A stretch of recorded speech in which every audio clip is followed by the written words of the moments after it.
This is season 2 of 15 with Fosca, the podcast that brings you authentic voices from Italy in real time.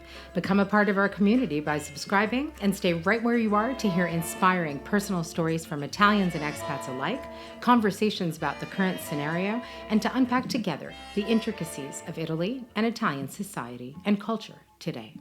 Buongiorno, Mondo, and welcome back to 15 with Fosca, the podcast. I am so happy to have Mike Reisman here with me today to talk about a recent trip he took to Italy. And I think more importantly, the approach that you took, Mike, to your time in Italy, which I found to be really sustainable. And in the end, it also proved to be very authentic. And so I think what I'd like to start is just asking you, now that you've been back in the States for a while and you're reflecting upon your trip, what kind of reflections are you having? Actually a lot. So one of the primary things that I think I really took away from the trip, and it's interesting because when I first landed, I stayed with my mom's friend, Dave, in Rome.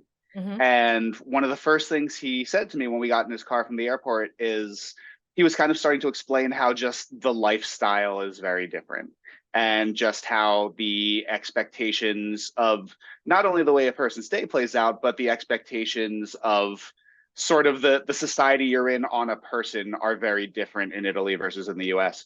And Yeah. that's something that's really been very apparent to me.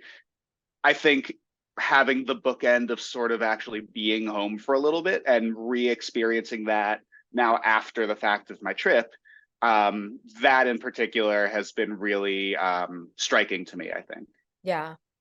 And just to give a little context for our Mhm. listeners, you are in Philadelphia, so you're I am. in, a fairly large U.S. city. Just to give a little context, so not really comparable to Rome in size, but a big city, a big urban center. You work Yeah. in the food and beverage industry, and Mhm. I want to tell a little story because I think it's the sort of the way this trip for you took form. Very Sure. casually.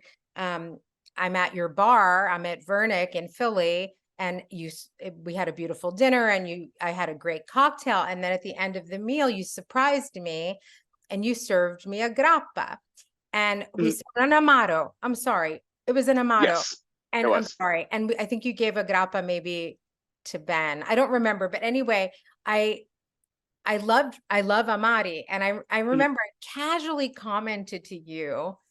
I said, well, if you like really good amari, have you been to Italy? And you said, no, I've traveled, but I haven't been to Italy. And I said, well, you really should make a sort of, an investigative trip, a professional trip, because I really do think, and maybe this is the next question, professionally, sort of what impacted you in Italy. And I'll get to that. And I called you a mixologist. I don't know if that's okay. I don't really know what to call you. You're also a musician. You have a lot of interests. You're also a cook. So I Mhm. felt like your trip was really sort of a quest. And so what started with this casual comment about how good the amato you had given me was, and how I had to take you to this place in Florence where they had an amazing selection of amari. I guess the seed was planted, and Mhm. I guess like a month or so after, you were like, okay, I've booked my ticket, I'm coming in November. So can you tell me a little more, sort of as a food and beverage person, if you will, a food and wine and spirits person, what Yep. what really were you hoping to gain in that sense, in the sense of your profession, from Italy? But what I really want to know is what surprised you? I think so. Professionally, there is like Italy, of course, is very no news to anybody. Like considered one of the great food and wine centers of the Western world. Right. So it always had sort of had that kind of allure to me, having never been there before. And I'm a big fan of, for example, like Anthony Bourdain. And I love watching his shows and You. watching, yeah, and particularly his episodes in Italy. He has I believe there's an episode in Florence. I think there's one in Sardinia. I think there's one in Rome. Just like a bunch of different, Yeah. and anytime you see something like that, just everything is incredible. And all I hear, of course, from people who have gone is, oh, the food was amazing, the wine was amazing.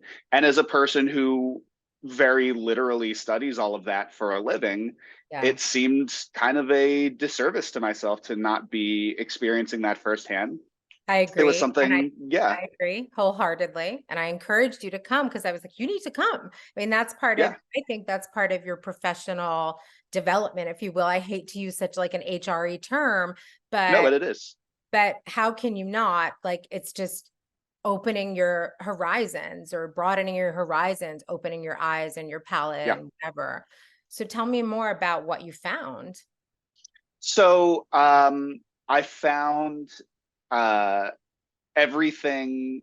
And of course, Florence being a major city and Rome and Milan also being major cities, you sort of have to have a little bit of a sense of how to navigate and not, and as far as not landing in the tourist traps and Yeah, doing that. And yeah, so you have to have a little bit of a sense of that, but there's less of that, I feel like, even than I expected. I mean, there is certainly around the major tourist centers, but most of the restaurants and most of the bars seem to primarily cater to locals and things, which was very exciting. That was exactly what I was hoping to find. great. Um, yeah, and there is certainly the bar seems to be higher just in general in terms of what people are not only willing to, but are excited to be eating.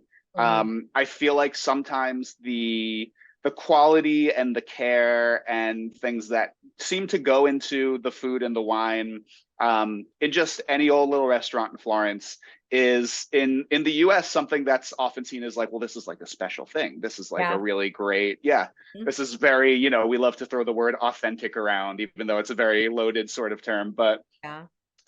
in the US, it's like this is the most like authentic Italian food and blah blah blah. In Florence, it's just that's just the food. That's just Yeah. how it is. Yeah. And I think it's such a interesting, such an eye-opening sort of experience of people and their relationship with their sort of like so I guess like culinary foundation, just the way that they eat and survive in Yeah. their world. And I think where that bar is extremely telling Yeah. about the priorities of a culture and the priorities of the people within it. Absolutely. Um, yeah, and it was something that really, upon my coming home and having the usual, what do you want for dinner tonight? I don't know. What do you want? I don't know. What do you want?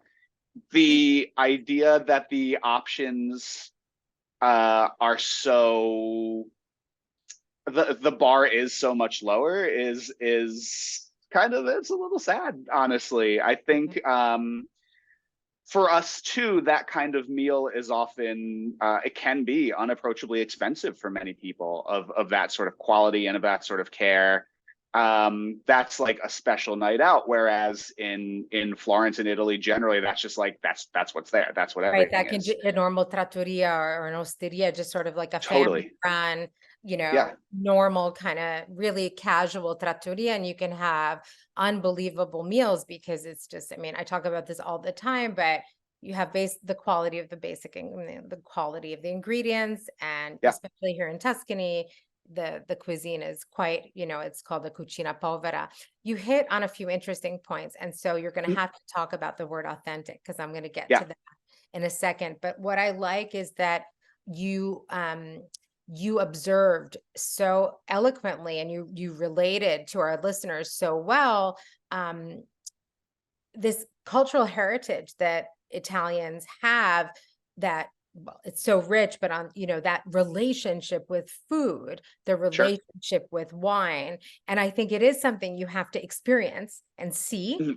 because yeah, okay, Anthony Bourdain was very good at the, relaying those experiences, helping us live those experiences through Mhm. him.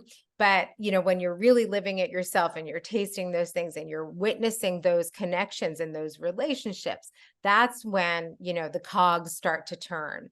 So I Yeah. want to talk about authenticity, because you did say it's a loaded term. Yeah. um, And you're absolutely right. And I want to talk about though, go back to your approach to the trip, because you had a little over a week, Mhm. and you hit uh, 3 cities. So I would never recommend that to somebody coming to Italy, Sure. because it seems like far too rushed for me. And Mhm. so how can you do or see anything in such a short amount of time? But Yeah. okay, so you spent time in Rome, you came up to Florence, you went to Milan. And what I'm interested in hearing from you, because I think you had a sustainable approach to your trip because you came in November. I think you experienced authenticity Mhm. because you came off season. And I also think, though, that you put yourself out there in a Mhm. way that engaged that kind of cross-cultural conversation, and also gave you that insight into the culture. And so something you told me that I loved is that when you kind of hit the bar scene. Obviously it's research, it's for your Yeah. job, and you It's hit it, it's and you very hit difficult. no, it's very hard. It's my You know, burden to bear. somebody, Yeah. I know, you poor thing. Somebody's got to do it. Yeah. And but I remember you're telling me that you would speak to bartenders, speak to staff, Mhm. wait staff, etc., servers, and really approach them with this openness that is also typical of us. Yeah. Americans, we're very open. We love, we overshare. We Mhm. love meeting. It's very, we're very open. We like to just, spill the beans immediately. Italians, especially Tuscans, are quite reserved. And you Mhm. came back after every morning, you would come back with a new story, or you would come back to Florence with a story about somebody you had met. And so I Yeah. want to hear more about those encounters that you had while you were here. Sure. And I want to talk about also how you divided your time between sort of museums and more, sightseeing, and then your enogastronomic journeys. Yeah. Let's start with the Uh, authentic encounters. Sure. So, one thing that I was told by multiple people, actually, people are always, where are you going? And this is by the time I was already in Rome, not even before I left for Italy yet. I go, well, I'm going to spend the next few days in Florence, and people would always say some version of the same thing, which was, the food is really incredible. It's so beautiful there. You have to go to this museum and this museum and this museum, but people in Florence have a little bit of a reputation for being, as you say, a little reserved, even a little. People made it seem like they were standoffish, even. Exactly. I was about to use that Yeah, word. Standoffish is the perfect word. yeah, yeah. And I truly, that wasn't really my experience. I think the very few instances where I could have possibly felt that way, there seemed to almost be a generational divide of sorts. It Hmm. seemed like that was more true of kind of an older generation of Florentines, whereas the younger people that I met were generally very open and very friendly. And I mean, I guess we can get into a whole philosophical thing of like, is this the impact of like social media, globalization, blah, blah, blah. But Probably. which, yeah, probably. I mean, just a landscape, a cultural landscape in which interacting with more diverse groups of people is just the norm, And which I that's think is really where, wonderful. I mean, that's where we should be. I mean, we should Yeah, be there. I don't know why we're not there yet, but I for think sure. what you're saying is exactly true. This is, and I'm going to let you continue because I want to hear your stories. Yeah, sure. No, it's fine. But I mean, that was really kind of I was coming in sort of bracing myself for that experience, Mm. and kind of coming and going. What I really wanted out of this trip was to meet people and sort of get the experience of an Italian person in Italy. Right. And so, okay, well, if the people I'm going to meet are going to be like kind of standoffish, then I have social skills. We'll navigate. We'll figure something out. Right. So, but that really, for the most part, was not my experience. Plus, as you had mentioned at one point when I was there, which I found certainly to be true, is that Florence is full of people who are not from Florence, and so many people I met were also tourists from many other places, whether it was the US or the UK or Sweden or Germany or even just other France, even just other cities in Italy. Yeah. So there were so many just people to talk to with all kinds of different backgrounds and experiences. And I really think people have asked me many times since I've been home, what was your favorite part of Italy? And my answer invariably is the people. And I have found that to be the case no matter what part of Italy I was in. I have met someone cool, someone interesting. I think I was telling you one morning, I met this guy who was a cellist for the ballet in Berlin. And so Yeah. my grandfather was a cellist. We had so much to talk about. I met someone who was from Louisiana, and she was just there as like an au pair or something. And we had a lot of like American versus Italian and even northeastern US versus like deep south US to talk Yeah. about as well. So the people were really incredible. I also feel like I'm slightly losing sight of your questions. So Oh my what gosh, was your? yeah. I just want to Sorry, that's remain fine. focused No, on I it. wanted you to Yeah. tell me about, because I think, we'll get back to it in a sec, but Mhm. I wonder, I mean, a lot of it is obviously your personality. And I even said to you at a certain point, I was like, well, you're a bartender. I mean, you're used to like talking to people a lot Yeah, and listening to people a absolutely. lot. As a Hmm. solo traveler, I think it comes more naturally. Also, you go into a place, you're dining alone, you're drinking alone. It's nice to strike up conversations. And Florence really is conducive to that because it is such an Yeah. international community. And I don't view that as negative at all. No. And but I wanted to hear more about, I loved the fact that, for example, you met, I don't know how, these people, and then you went to their concert in Milan. And then while Yeah. you were there, you met someone else who then came to visit you in Florence. I want to Yeah. hear, and then, I want to hear a little more about that. And then I want to hear more about those wonderful encounters that Hmm. Italy gave you, and maybe that your openness gave you. That I like that sort of humble approach that you took, and really talking to people and understanding what is happening in Italy right now. I talked a lot about it, Yeah. and you talked to people about how, how it's hard. You were commenting on, for example, how you can get a great glass of wine for so little compared to the US, or Yeah. the quality of the food for how little it costs. And I said, it's Hmm. all, you have to always compare it though, because the salaries are low. And so you also heard that sort of straight from the horse's mouth. So tell me Yes. about one of your sort of journeys, or and then one of your stories of those magical encounters that you have in Italy that give you really this kind of privileged insight, albeit limited. You were only here for a short time, but that have Yeah. given birth to these really interesting encounters and friendships. Totally. So I about a month before I actually came out for my trip, I started just like we kind of foreshadowed before, but sort of the magic of social media Yeah. was just kind of finding some people that I felt like I might have something in common with and reaching out, just sending them a message and going like, "Hey, I'm going to be in Italy, from this date to this date, and it would be really cool if you could, if you're available at any point, if you're interested in hanging out with a foreigner, if you want to just like show me some stuff that you think is cool in your area." And one person that happened to respond in a really wonderful way to that is this woman named Faith, who is one of the two singers of, or three really, one of the three singers of a band who are kind of from all around the area, but they have this residency in Milan.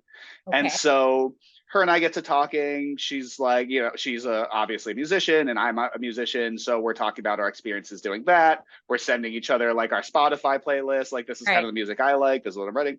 And she goes, we have this gig in Milan coming up. If you're interested, it would be really cool if you could meet us at, it was like Forlì or something, because two of the band members are from that area and they had to be picked up there anyway.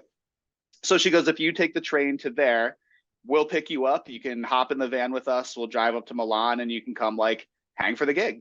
And so, of course, I would love to, even for professional reasons. It's like, cool, do some Yeah. networking, meet some people who know some booking agents who knew some. So that sounds great. Best case scenario, um, I will make a friend. Worst case scenario, I'll make a contact. Yeah. Um, and so her and the whole band, so it's a band called Super Pop. And their thing is they're kind of like an event band. They Yeah. play covers that generally hover around like 70s. They do like some disco and soul and stuff like that. They have like the outfits and the everything, Oh, and cool, fun. so fun. And for what it's worth, they're really good. Okay, we'll put a Oh, link. We'll put a link to all their stuff in the bio yeah, when the podcast airs. for sure. Yeah, they have a website, an Instagram page, whatever. Perfect. Very, very good, very fun.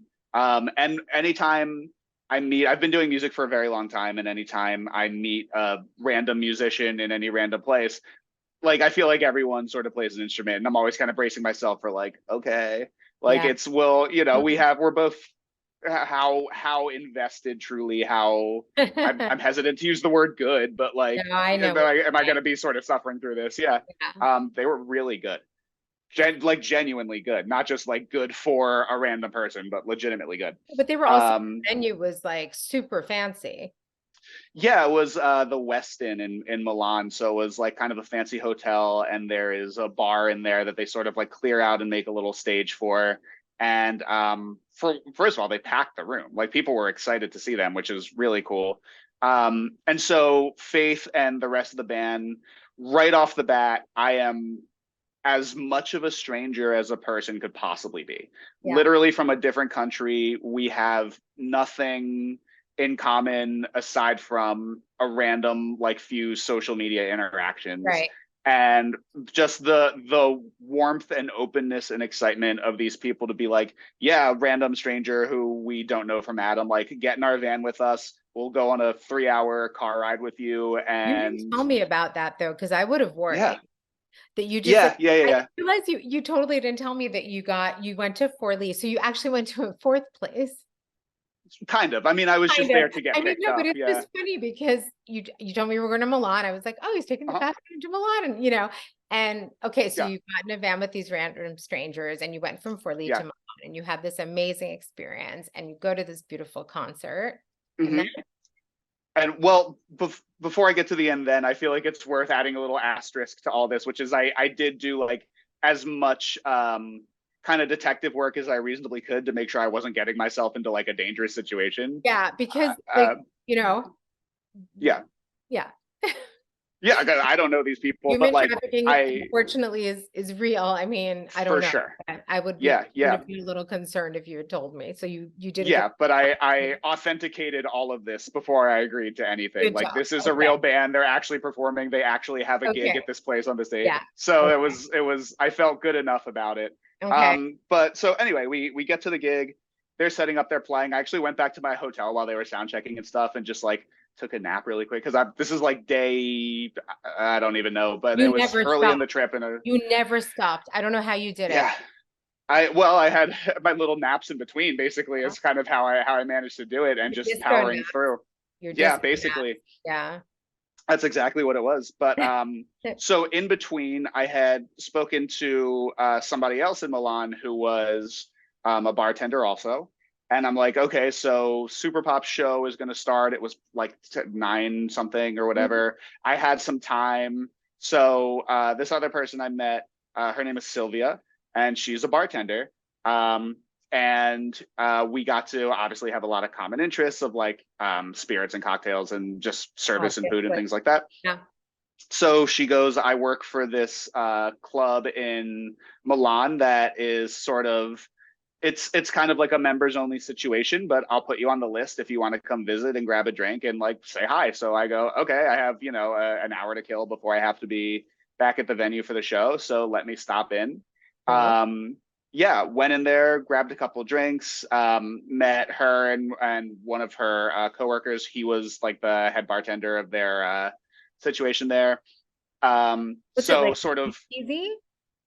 no, it's a it's a restaurant called Ronin, and it's like a Japanese restaurant Yeah. basically. I heard the name. I've not had my name has not been put on the list. Yeah. But Well, well, we can not I'm yet. sure we could change that. Yeah. Okay.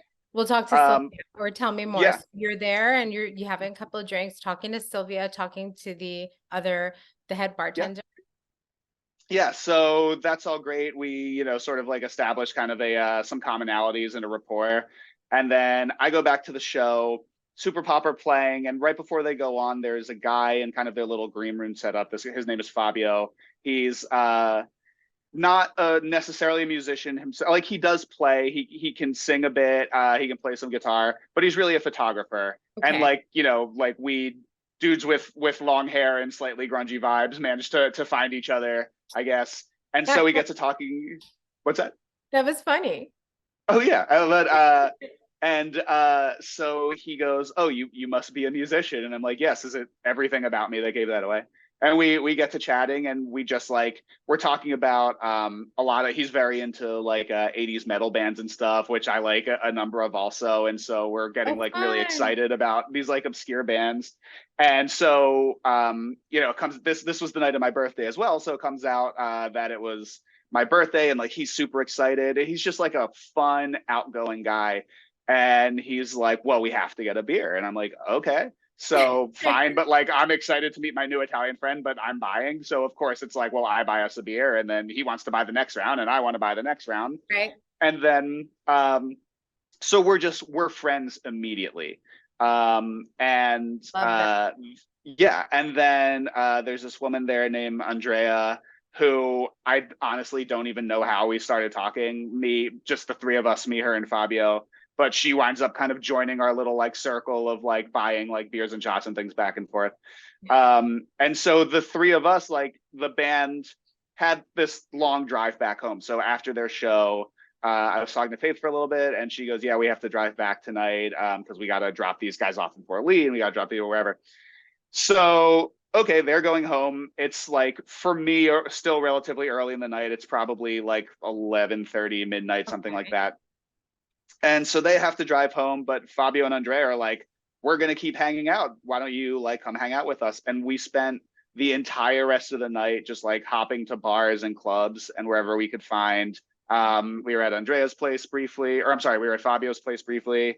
And I think I got back to my hotel at like almost 6 o'clock in the morning. Did they take And you for breakfast? Because that's what Italians do. You get a warm cornetto. There are like these secret bakeries, but it's like a tradition. Like when you stay out all night partying, you uh, go, it's like us going to diners. I guess that yeah, was comparable, like when sure. you stay out all night, you go have like a greasy breakfast at the diner. And so that the equivalent here is a cornetto, a warm croissant. Oh, well, we didn't wind up doing that, unfortunately, but we did have like a sandwich at some roadside Oh, stand well, at that's like three okay. something in the morning, I'll so bet. I'll yeah, bet. yeah. But yeah, so they're both such cool people and met totally at random, just happened to put myself in a situation to be social. And I already Fabio is like talking about because he's a photographer and working to photograph live music in particular. I'm like, I know some people in Philly. If you ever have the chance to come here, you can talk to these people, and you can maybe set yourself up to come and like get some cool like press passes to some shows. Yeah. So there's this very not set in stone kind of abstract plan of whenever he's able to make that work out, he's going to come stay at my place. I'm And so glad. I'm so yeah, glad. yeah, and this was literally just like one night of many of being out, and then the next day, I messaged Sylvia from the bar the night before and go, "Hey, I'm like in Milan for a few more hours still. Do you want to like grab a coffee and get some lunch or something?" So she's like, "Absolutely." Takes me to some cool place. She said is very typical like Milanese Mm. cuisine and atmosphere, and so we did that. And then Sylvia days later wound up was the one who made the trip down to Florence. And so, we got some porchetta, we went to the Galileo Museum. So yeah, I've just everyone I met was so open to the experience and so fun and so cool. And I did some version of that like every day. Yeah, it's true. Yeah. You have so many great stories, and I thought it was amazing that Sylvia, who is in Milan. I don't know if she's originally from Milan, but as she meets you, and it's sort of an impetus for her to make this pilgrimage to Florence. She said something like, "Oh, I haven't been to Florence in years, and one Yeah. of the best bars in the world is here in Florence, Mhm. Locale." And so Yeah. I loved that the two of you made this sort of, you bonded, and then you made this sort of professional professional, it's a privilege, but also a professional pilgrimage to Yes. Locale. And I Yeah. wanted to talk a little bit because that sort of really defined your whole trip. So this is Mhm. sort of the second part of my question. So I think authenticity, authentic, yes, they are loaded terms, Yeah. but what you did find was you found openness, and Mhm. that openness led you to those experiences, those authentic experiences, or at least those experiences that are very full of friendship, but also of cultural, like a very clear sense of cultural exchange. And I love Yeah. that. And it's something I talk about a lot. Yeah. But what I love about even the story that you just told about Sylvia is that was sort of like your average day. And so I wanted Mhm. to talk about how you balanced. I think that your approach, as I said, was very sustainable Yeah. to Italy. And I loved that. And I also think that the way you approached the culture was also very balanced. So you Mhm. would like do one sort of cultural thing, I mean, traditionally cultural, so Sure. like the Galileo Museum that you just Yeah. cited. Because for Mhm. me, porchetta is just as authentic as, going to see, the Galileo's finger, or Absolutely. have you, right? Yeah.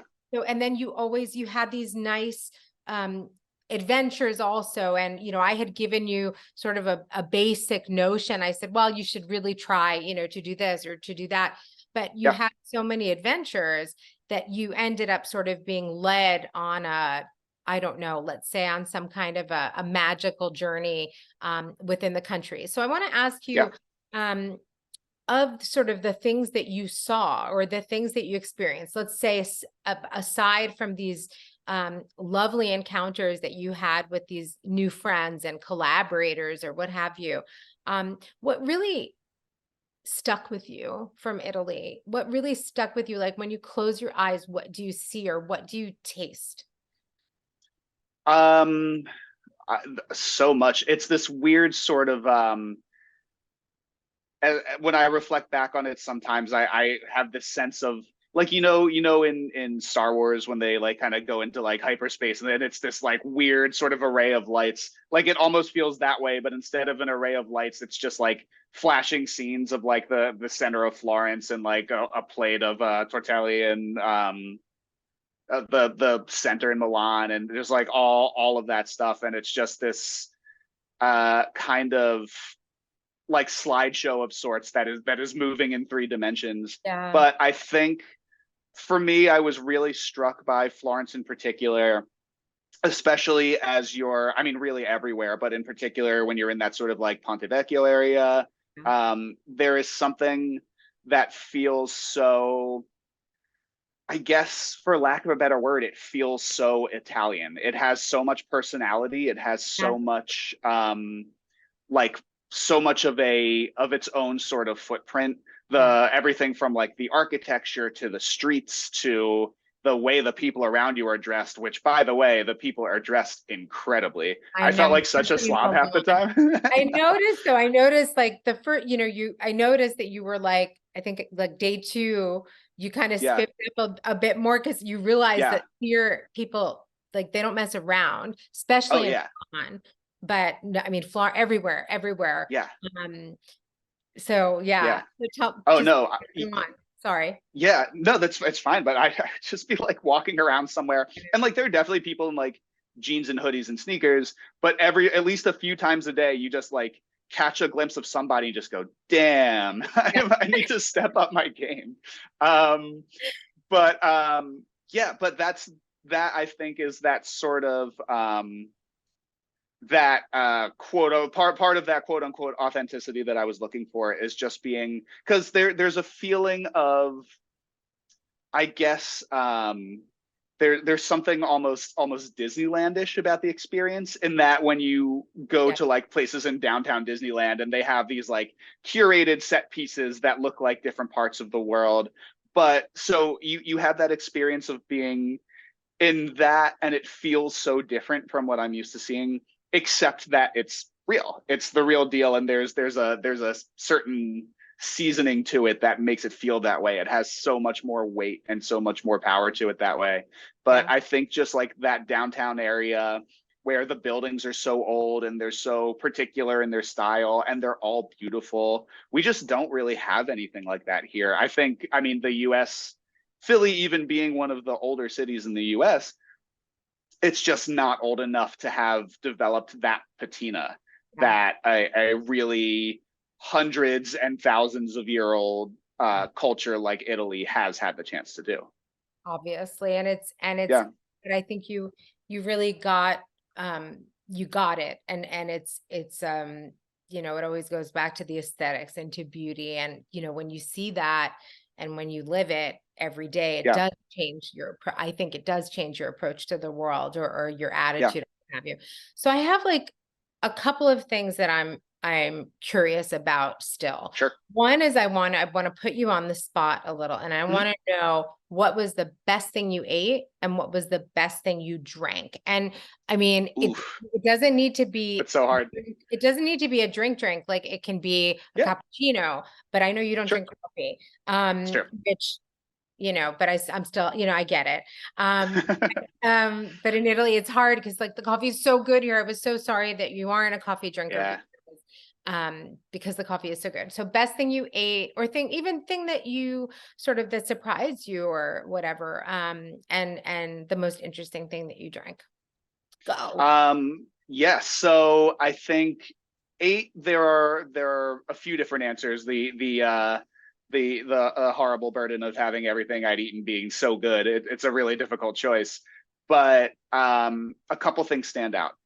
One was I had told you about the zabayone that I ate early on. That was Luca's recipe, or you said his grandmother's recipe, which I had. It's a dish I had had before, but never like that. And that was really This like a Luca whoa sort of thing. Zabaione is like, Yeah, it's like nothing I've ever tasted. yeah, It's it's so good. incredible. Yeah. And down to just like it was, not only was the flavor just like rich and deep and amazing, but the texture was incredible. It was still light somehow, as like Yeah. what is, essentially a, not exactly a custard, but it's not a custard Right. either. And it was just so light. It was served like slightly warm. It was Mm. just phenomenal. So that was really great. And it's worth pointing out too, I'm not a person that, like, I like desserts, but that's rarely the thing that stands out in my mind. It was Same. just that good. Wow. Um, but another dish that I had that really stands out to me was when I was at Pescateria, and they had this. It was a potato gnocchi with chicory, both kind of in like an almost pesto kind of Mm. sauce. That was just like obviously from a squeeze bottle or something, kind of squeezed in a pattern, sort of over the gnocchi with chicory greens as well. And then that was just kind of on a little sort of shallow, trying to think of the word for it, like the best word for it, but it was all sitting on this just like melted cultured butter, which is just like a little tangy and sweet and salty in all the great ways. And then these little kind of raw shrimp.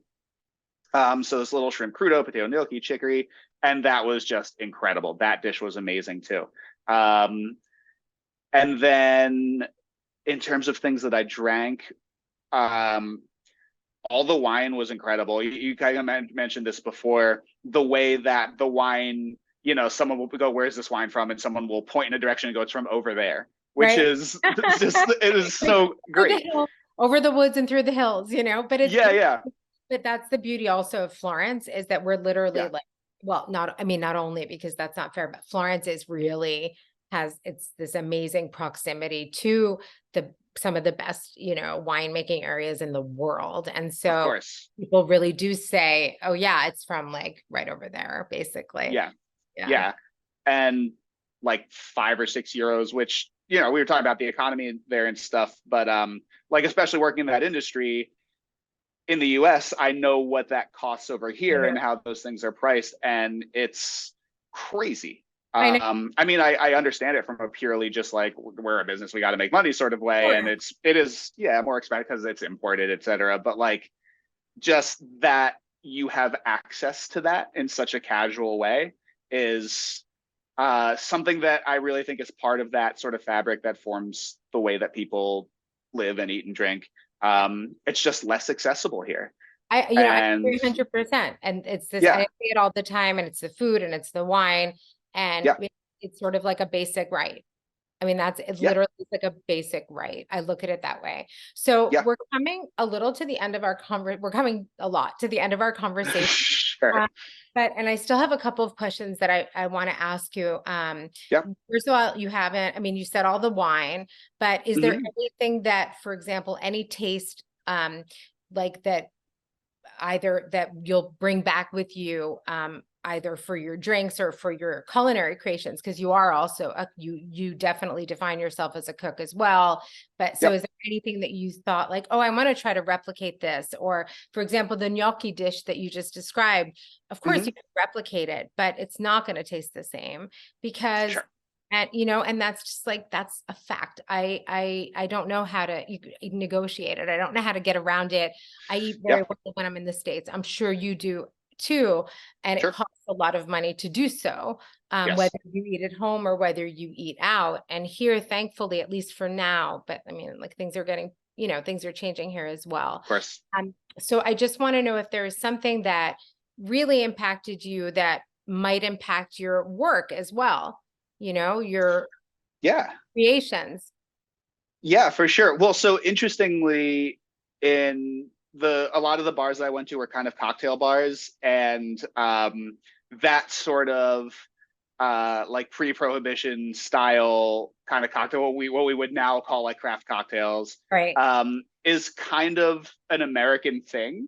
So that's like an American thing that made its way over to Europe, and so interestingly, it's just so I don't think very much changed for me on like that specific thing. Okay. However, there were some really cool just like ingredients and the ingredients that they have access to. I'm really interested in exploring grappa a little bit more. I feel like that's something that's like kind of overlooked, and it's something that like Luca in particular speaks about with like a great deal of affection, and he has like a couple cool like aged ones. We Yeah. don't really have very much of those. It's very underrepresented, and it has a reputation in many cases for being like kind of like especially the cheaper ones have like an almost leady quality to them, Yeah. like No, flavor wise, and almost like right. metallic. Like the Yeah. good ones, and there are Yeah. many. I'm not a Oh grappa yeah. drinker. I'm an Amato drinker. Yeah.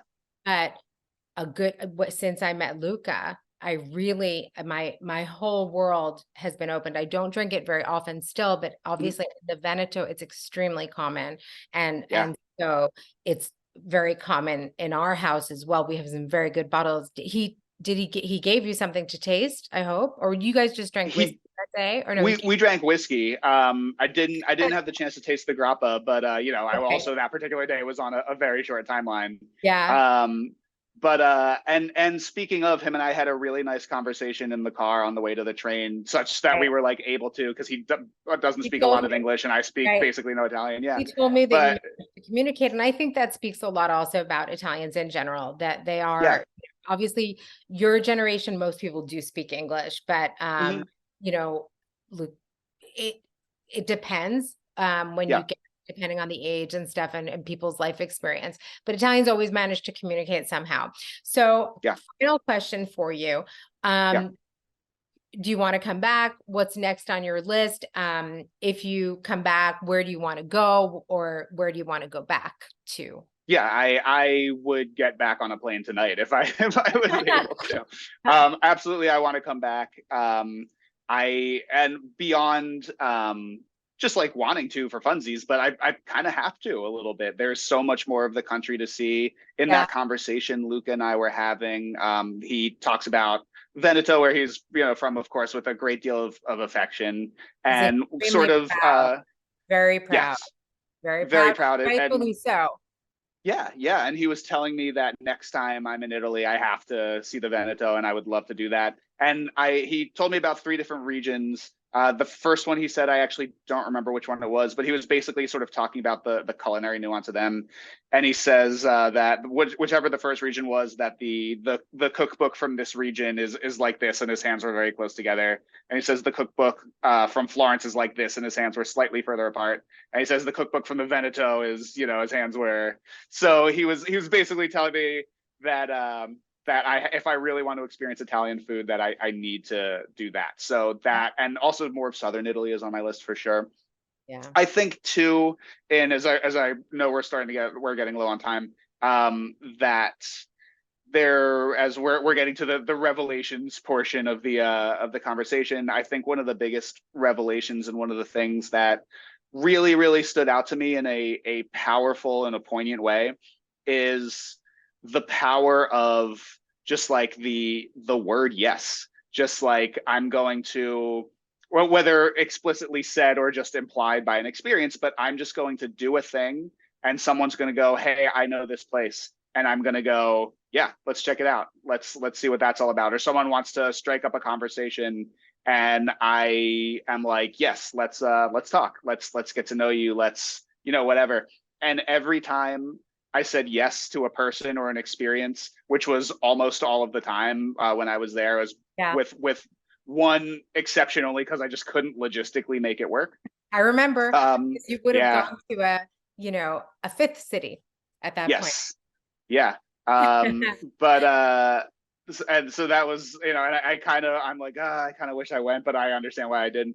But just yes is, I think, one of, if not the most powerful word in the English language, in the Italian language, in any language at all. Just the openness to experience and the ability to just go, yeah, let's see what happens. Like, what the worst thing that happens is I eat a dish and I'm not crazy about it, and like, okay, but there's like something new and I've never had this before, and like, Right. yes, let's give it a try. I'm in a new place. Someone is like, hey, my band is playing and we would love for you to come see. Yeah, absolutely, let's do it. And that, just not having, and again, just like circling back to like, I'm not condoning anybody just like agree blindly to like stupid and dangerous situations, like, Obviously. obviously. But within reason, the idea of like yes is so important, I think. I think it's And it's powerful. It's very powerful. powerful. I think it's extremely powerful, and it is really, it has been such a formative, it was such a formative experience for me. And just the, like, I am pretty good at like connecting with people and talking to people. That's just a condition of my job. But I think the rate at which I was able to do that in Italy, because my time was so short, it was so like on the one hand, I was in a literally smaller place, and sort of enclosed by the fact that I'm kind of like where I am and I can only get around so much. On Right. the other hand, even being in a literally smaller place, the world felt so much bigger. Beautiful. That's the Yeah, just revelation. that's it. That's the Just by saying revelation. yes. Yeah. Yeah. And I love that. And I couldn't really imagine a better ending for our chat. Mm-hmm. We talked about the podcast because I was so intrigued by your stories and by all these adventures that you were having. And I Mm-hmm. said, I would love to hear your impressions. So I'm really grateful to you for coming today. And I Yeah. love the fact that yes, the word yes does then serve as this catalyst. And if you open, I always say it, when you open yourself up to the universe will surprise you in very Yeah. beautiful ways and will be Absolutely. very rewarding. And so I think you're saying yes and being intrepid and really just opening yourself up to a country and a culture Mm-hmm. is a paradigm for, I think, how we should be traveling. So it's Yeah. just been a real pleasure speaking with you. And Yeah. Pleasure as always. I hope you do come back to Italy Yeah. sooner rather than later. And I hope you'll keep us posted on what you're doing. Of course. I think the only thing I can say to the idea of coming back to Italy is yes. Ok, Yeah. perfect. Grazie mille e alla prossima volta. Grazie. Grazie. Thank you once again for tuning in to this week's episode of 15 with Fosca and for continuing to do so. Grazie mille e alla prossima volta.